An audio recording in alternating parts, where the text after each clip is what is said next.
Hello everyone, welcome to my channel Living Life with UPSC and Nature। तो आज हम जानेंगे यूपीएससी एंड पीसीएस से होने वाले जॉब्स के फुल फॉर्म्स के बारे में। ये फुल फॉर्म्स जानना भी बहुत इम्पोर्टेंट है आपके लिए, क्योंकि क्या होता है ना, कितनी बार कि आप किसी एग्ज़ाम की प्रिपरेशन तो कर रहे हो लेकिन आपको पता ही नहीं है कि उस एग्ज़ाम से आपको क्या क्या बेनिफिट होने वाले हैं या फिर उस एग्ज़ाम से आपको कौन कौन सी जॉब्स मिलने वाली है, जिसके कारण क्या होता है कभी कभी हमें बहुत ही शर्मिंदगी का सामना करना पड़ता है।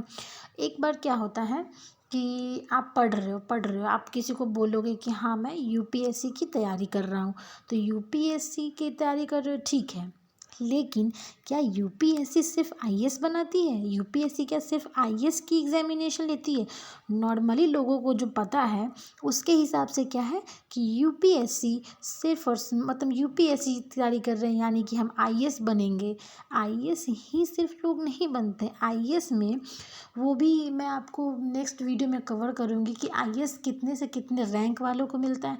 ऐसा नहीं है कि आप टॉप 100 में आ गए तो आपको आईएएस मिलेगा, जी नहीं। यहाँ पे कास्ट का आता है कि आप जनरल हैं तो आपको टॉप कितने में आना है, अगर आप ओबीसी से हैं तो आपको कितने में आना है, अगर आप एसटी एससी से हैं तो आपको कितने में आना है।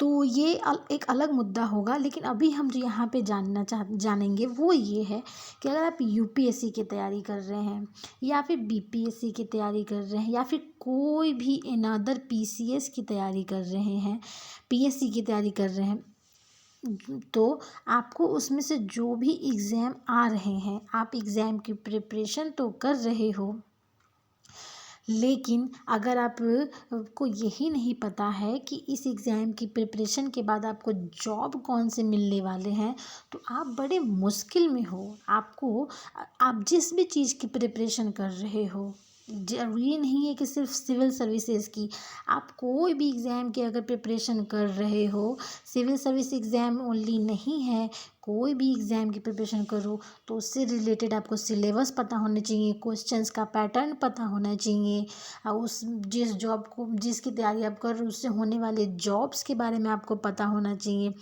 इसलिए नहीं आपको ये पता होना चाहिए कि आप लोगों को बता सको, आपको इसलिए पता होना चाहिए ताकि आप मोटिवेटेड रहो। लोग कहते हैं, मतलब बहुत सारे बच्चे बोलते हैं कि हाँ हमको कलेक्टर बनना है, इसीलिए हम इस चीज़ की तैयारी कर रहे हैं। तो ज़रूरी नहीं है कि आप सिर्फ कलेक्टर ही बनो या फिर आप सिर्फ आईएएस ही बनो। जो आपका रैंक आएगा उसी पे आपका फुल फोकस करेगा। आप मान लीजिए कि आप यूपीएससी की तैयारी कर रहे हो, क्या आपका आईएफएस हुआ या आईएफओएस हुआ तो क्या आप जॉब नहीं करोगे? करोगे ना, लेकिन आपको उसका पता ही नहीं है।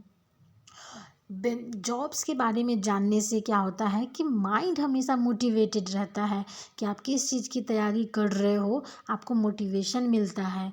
और जैसे कि और ऐसा एक देखा गया है, स्पेशली ऐसा बिहार में देखा गया है कि बिहार में लोगों को फुल फॉर्म्स की बड़ी रहती है कि फुल फॉर्म्स पता, जैसे कि आप मान लो आप किसी को कह रहे हो कि आप बीपीएससी की तैयारी कर रहे हो, लेकिन बीपीएससी चूँकि बहुत ज़्यादा फेमस तो है, लेकिन लोगों को ये नहीं पता है कि बीपीएससी से आप बनिएगा क्या क्या। आप बोल दिए कि वीडियो बनेंगे, ठीक है, आप बोल दीजिए कि कलेक्टर बनेंगे, लेकिन लोग फिर वहाँ से आपसे लोग भी पूछेंगे और आपको पता भी होना चाहिए कि बउआ बताइए वीडियो का फुल फॉर्म क्या होता है, ठीक है, या फिर एसडीएम का फुल फॉर्म क्या होता है। बहुत सारे एस्पिरेंट्स को इन चीज़ों का फुल फॉर्म ही नहीं पता है। इनका चलिए आपको एक समय के लिए ये मान सकते हैं कि इनका कार्य क्या होगा ये आपको पता नहीं, लेकिन आप जिस चीज़ की तैयारी कर रहे हो, वीडियो एसडीएम ये सब चीज़ों की आपको फुल फॉर्म तो एटलीस्ट पता होनी चाहिए ना। तो अभी हम जानेंगे यही फुल फॉर्म्स के बारे में। फुल फॉर्म जानना बहुत आवश्यक है। क्या होता है ना कि आप अगर फुल फॉर्म अभी से नहीं जानोगे फुल फॉर्म तो फिर प्रॉब्लम में आ जाओगे। फुल फॉर्म इसलिए जानो क्योंकि इंटरव्यू में भी आप इंटरव्यू में ये सोच के नहीं जाते हो कि अरे आप सोचोगे कि अरे हमसे थोड़ी ना आईएएस का फुल फॉर्म पूछ लेगा, सब जानते हैं आईएएस आईएएस आईएएस, लेकिन बहुत कम लोग जानते हैं कि इंडियन एडमिनिस्ट्रेटिव सर्विसेज का नाम है, ठीक है। कुछ लोग कुछ भी बोल देते हैं इसके बारे में, बोल देते हैं कि इंडियन और इंडियन सर्विस है, ये सर्विस है, वो सर्विस है, लेकिन इसका full form actual full form क्या है, जो फुल फॉर्म यूपीएससी के द्वारा दिया गया है, जो फुल फॉर्म एक्चुअल में होता है वो क्या है, तो आईएएस का है इंडियन एडमिनिस्ट्रेटिव सर्विस। इसके कार्य के बारे में भी जानना चाहिए कि कोई भी आईएएस क्या क्या कार्य करते हैं, कोई आईपीएस, आईएफएस, आईएफओएस क्या कार्य करते हैं, कार्य तो आपको पता होना चाहिए।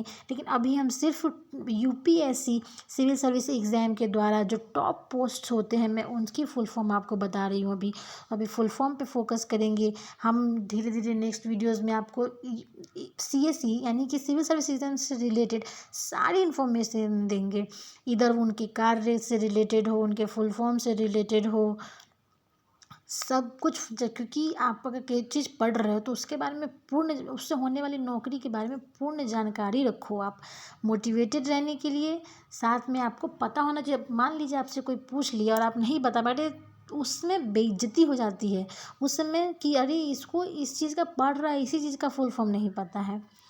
तो बेइज्जती से भी बचने के लिए, मोटिवेटेड रहने के लिए फुल फॉर्म्स को याद रखिए। आईपीएस का यहाँ पे देखेंगे, यूपीएससी के टॉप फोर्स यहाँ पे मैंने दी हैं। तो आईपीएस का इंडियन पुलिस सर्विस, ठीक है। आईएफएस और आईएफओएस, ये दो में लोगों को बड़ा कन्फ्यूज़न है। आप मैक्सिमम लोगों से पूछो कि आईएफएस का नौकरी है तो आईएफएस क्या बोलेंगे, क्या कि इंडियन फॉरेस्ट सर्विस है। नहीं, आईएफएस है इंडियन फॉरेन सर्विस, ठीक है। और आईएफओएस है इंडियन फॉरेस्ट सर्विस, ठीक है। ये टॉप 4 एस्पिरेंट्स की होती है कि हम ये टॉप 4 जॉब लें। लेकिन इसके अलावा भी यूपीएससी 24 पोस्ट पे वैकेंसी निकालती है। यूपीएससी और भी पोस्ट पे वैकेंसी निकालती है, लेकिन जो सीएसई के अंदर आते हैं, सिविल सर्विस एग्ज़ाम के अंदर आते हैं, उसमें 24 पोस्ट होते हैं, 24 पोस्ट। उन 24 पोस्ट के बारे में मैं आपको ज़रूर बताऊँगी।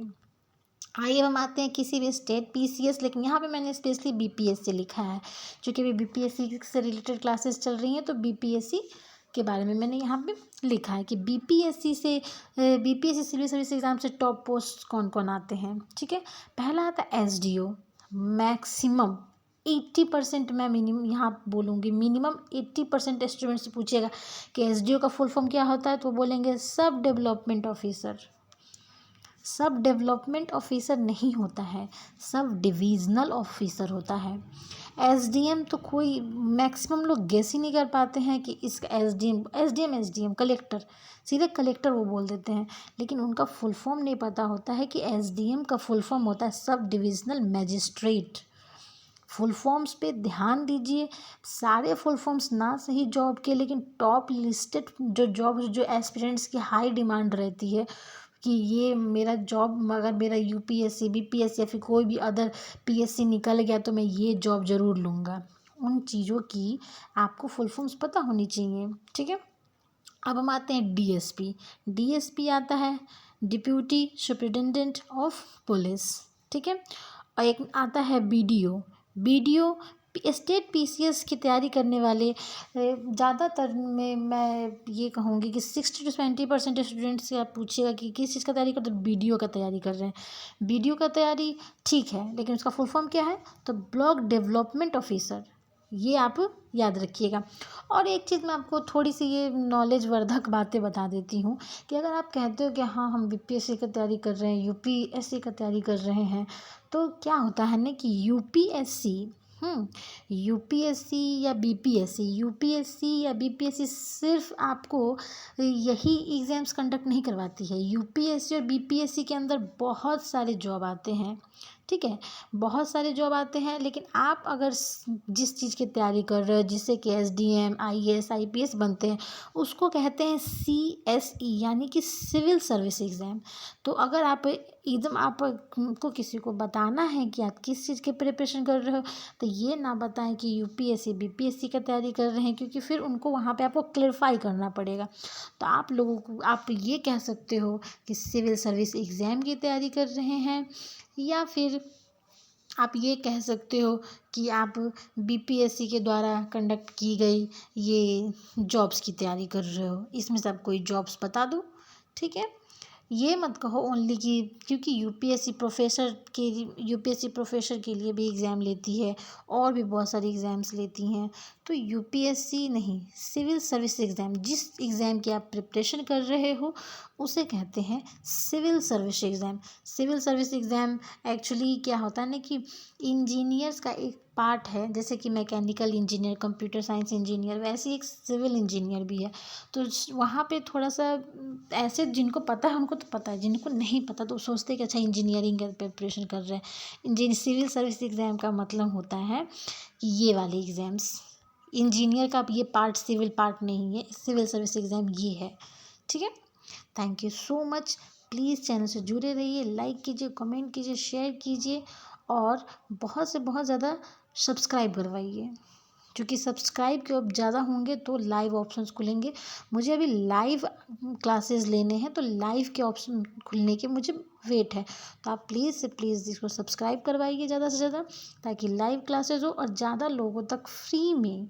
और मैं आप लोगों को नोट्स भी अवेलेबल करवा रही हूँ, तो ज़्यादा से ज़्यादा लोग, जो लोग नहीं अब प्रिपरेशन कर पा रहे हैं कोई इंस्टीट्यूट में जाकर, उनके लिए काफ़ी हेल्पफुल रहेगा बीपीएससी, क्योंकि बीपीएससी की प्रिपरेशन यहाँ पे आपकी फुल होगी।